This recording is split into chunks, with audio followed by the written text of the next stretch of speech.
Bring the horns in. We going all in. You know how many times many brothers, man, have written writs to the courts because of shit that was happening in the prison, and if it wasn't for the judges to give us the thing, give us the okay, and for us to have rights, and I'll tell you one of the rights, you know, do you know that we had to fight in court so that letters, Hispanic letters, will be allowed to enter without being ripped up. Before that, they used to take the letters that came in Spanish from families, Spanish, and they rip them up. Why? Because there was never no Hispanic. Yeah, there was one Hispanic guard in the prison, but he never spoke Spanish. He spoke English. So I don't know what he was, but he didn't speak it. And so there was nobody there to translate. You know, so the families used to come, the Spanish families used to come to see their loved ones. They wasn't allowed in. That was never have been said so far, and I'm saying it now. It was never allowed in. Why? Because they came and spoke another language. And the people, and I hate to use this term, but the white guards that were all around, we don't speak Spanish. You can't come in and see your loved one.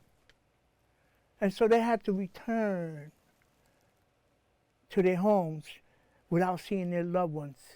So, you know, so we were able to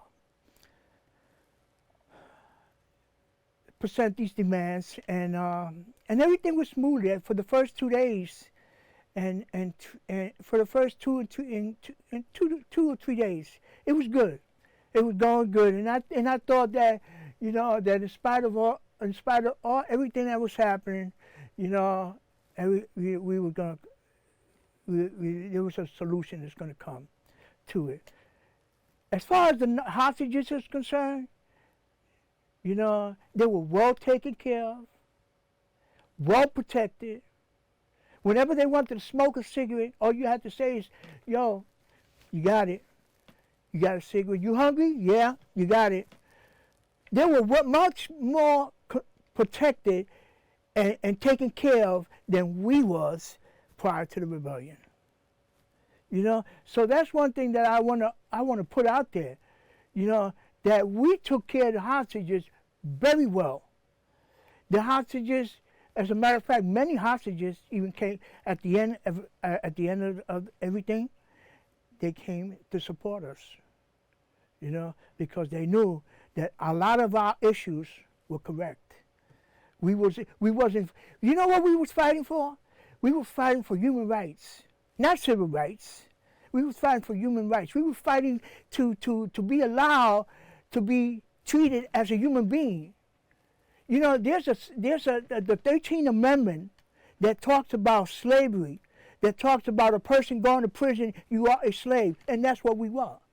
We were slaves. And once you are a slave, you have no rights. You know, you have no rights. Just like African Americans, when they first came to this country, had no rights. They had to fight throughout the years in order to get civil rights. It was the same with us in prison. You know, prisoners have no rights whatsoever. And that's what we were fighting for, human rights. You know, we were fighting, I mean, yeah, we were fighting for, you know, better treatment, et cetera, et cetera, et cetera. But we were fighting to be treated as human beings. You know what it is? 10, 20, 35, 42. And if you don't know your number, they beat you up. That's how it was in Attica. If they call you for something and you did not respond to that number that was supposed to be your number, they'll beat you up. So, I mean, and you get, and the rights, we had no rights. You know what it is to take a shower once a week? I mean, there's 7 days in a week.